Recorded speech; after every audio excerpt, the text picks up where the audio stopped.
Hello students, I am Nilaman here. Today I am going to teach you chapter number 8. In my earlier videos I have taught you about ratio, properties of ratio, proportion, and today my topic is proportion, continued proportion and direct proportion So let's recapitulate here today. Recap here. What is proportion? Okay, proportion comparison of two ratios. Comparison of two ratios and is expressed as an equation with equal ratios. With equal ratios on both sides. Four quantities A, B, C, D are said to be in proportion. For proportion, the condition is there should be four terms. There should be four quantities. If A is to B is equal to C, A is to B is equal to C is to D, or A ratio B is equal to C ratio D, or A upon B is equal to C upon D, and it is written as A ratio B, then these four dots here, double column here, and this symbol is used for proportion, and this is a symbol for proportionality. Okay, so A ratio B is proportion to C ratio D. A, B, C, D respectively are called the terms of the proportion here. First, second, third, and fourth term. Okay, and fourth term. Okay, then symbol, these four dots is the symbol for proportionality. Okay, when terms are in proportion, then it is understood the product of extreme terms will be is equal to product of the middle terms. Okay, here A ratio B is proportion to C ratio D. Then here these are A and D are extreme terms, and B and C are middle terms. These are middle terms. Then the product of extreme term A into D is equal to B into C. Product of the this extreme term is equal to product of the middle term. A into D will be is equal to B into C. Okay. So product of the extreme terms will be is equal to product of the middle terms. We can say A into D is equal to B into C. These A and D are extreme terms and B and C are here middle terms. So product of extreme term is always equal to product of the middle term. Okay. Then comes continued proportion. Continued proportion, in this here you will be given three quantities. Three quantities are said to be in continued proportion if the ratio of the first to the second is equal to the ratio of the second to the third. Means there will be three terms A, B and C. When the ratio of first to the second is equal to the ratio of the term second to the third, will be in continued proportion. Three quantities are said to be in continued proportion if the ratio of the first to the second is equal to the ratio of the second to the third. In this, the second term will be again the third term. In general, A, B and C are in continued proportion if A ratio B is equal to B ratio C. Means three quantities are said to be in continued proportion if the ratio of the first to second will be equal to the ratio of the second to the third. Okay, the second term will be again the third term, will be considered as the third term again. Means when the ratio of first to the third term is equal to the ratio of the second and the third. Okay, and in general A, B and C are in continuous proportion if A ratio B is equal to B ratio C. Or as you know, if the quantities are in proportion, then the rule is the product of the middle terms is equal to the product of the extreme terms. So AC will be is equal to B square, or B square is equal to, here we have taken product of the middle term first and then product of the extreme terms. B square is equal to AC. Then B is known as mean proportional. B will be called here mean proportional and C is known as the third proportional. B is known as the mean proportional and C is known as the third proportional. Okay. If you are given three terms and you are asked कि they are in continuous proportion, then you will proceed like this. You will take the second term. You will take the second term and third term same. The second term will be the third term. Okay. Then comes direct proportion. Direct proportion. In your earlier classes, you have learned about the unitary method. You have learned about the unitary method. If you are given the cost of 10 kg of sugar, rupees 400, and you are asked to find the cost of 5 kg of sugar, then what will you do then? You will divide the total cost of the sugar by 10 to get the cost of 1 kg sugar. If you know the cost of 1 kg of sugar, then you can find out the cost of 4 kg sugar. Okay, this method is called unitary method. This method is called unitary method. And please note down this also, the terms. Okay, unitary method, a method in which the value of a unit quantity is obtained by using the given information and used to find the value of any required quantity is called unitary method. When two quantities are related to each other, changes in them may follow a certain pattern. We will use unitary method to calculate two types of variations or proportions. First is direct variation or direct proportion, and B is inverse variation or indirect proportion.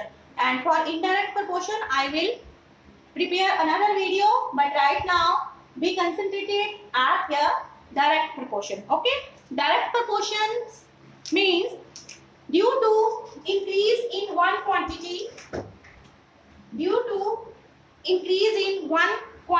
other quantity also increases. But as we are dealing with proportion, so due to there will be variables, two variables.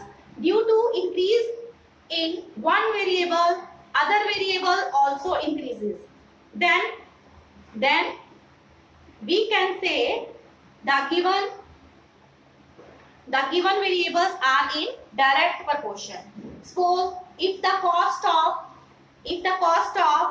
1 kg of apple is rupees 200 and the cost of 5 kg of apples will be how much? The cost will also increase as increase in the mass or weight. As we are increasing the weight, the cost of the apples will be increased. If the cost of 1 kg of apple was 200, suppose 200, and cost of 10 kg apples will be 2000, and due to increase in one variable, other variable also increases, then we can say the variables are in direct proportion. Or all other is also term used for this. If due to decrease in one variable, other variable also decreases. Suppose if a worker earns 5,000 rupees. Okay, if he earns 5,000 rupees in 10 days, then how much he will earn in 2 days? As we are decreasing the days, naturally his salary or his wages will be also decreased, will be also decreased. So due to decrease in one variable, other variable also decreases, then we can say ki the given variables are in direct proportion, or in short we can say due to increase in one variable, other variable also increases, or due to decrease in one variable, other variable also decreases. In this situation, the variables will be in the direct proportion, in the direct proportion. So let's take one of the example here. For direct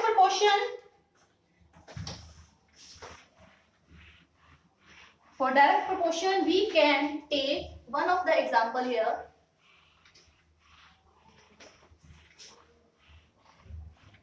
We can take one of the example here. Suppose a worker is paid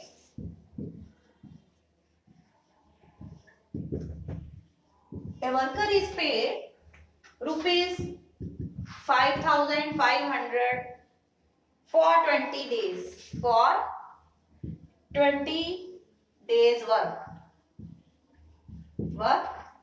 If he works for 15 days,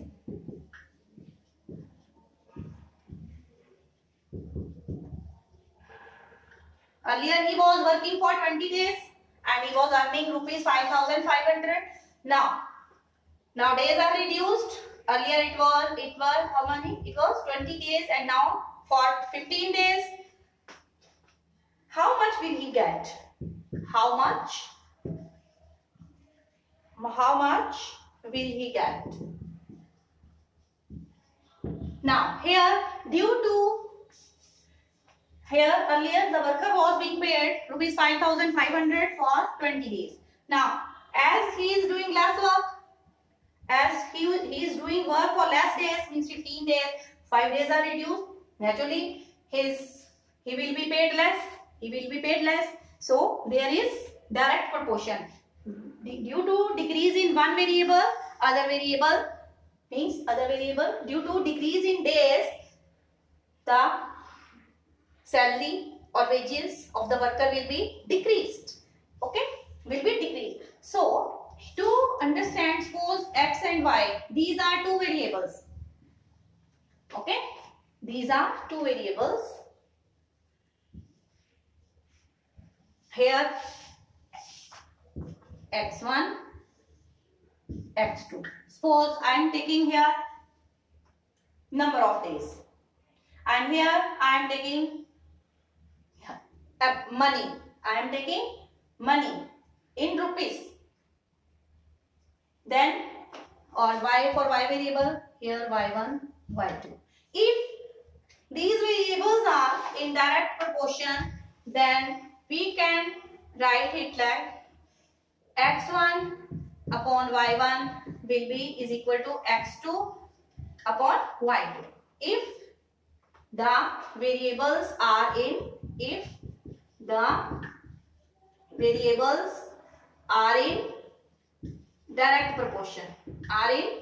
direct proportion, okay. So first of all we will try to frame the here table. We will frame table here. Okay, we will frame table here, time and amount. Okay, time or number of days or amount. Time, x for time. Here we have taken time is in days,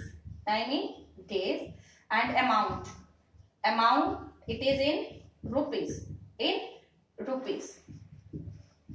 amount in rupees. So for 20 days, time in days.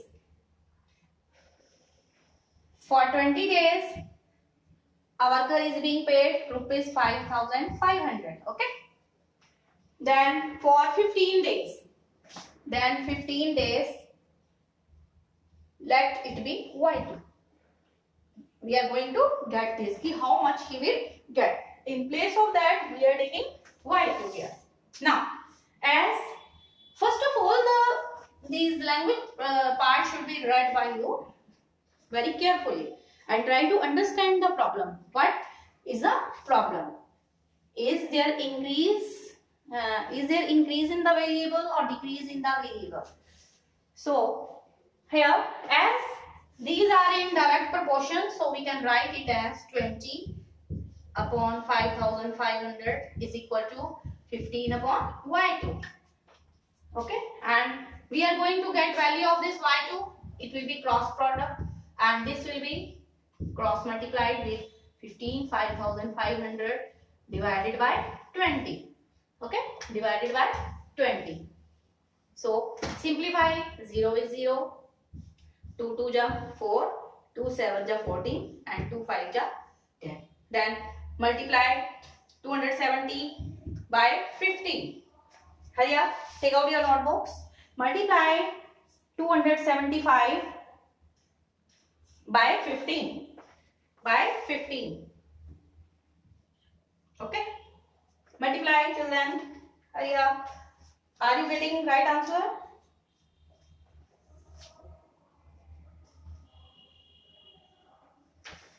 Are you getting rupees 4,125? 4,125. Okay. For 15 days, the worker will be paid rupees 4,125. Okay. And you will solve the problems related to direct proportion in your book. That is, I think, exercise 8.2. Okay. Thank you.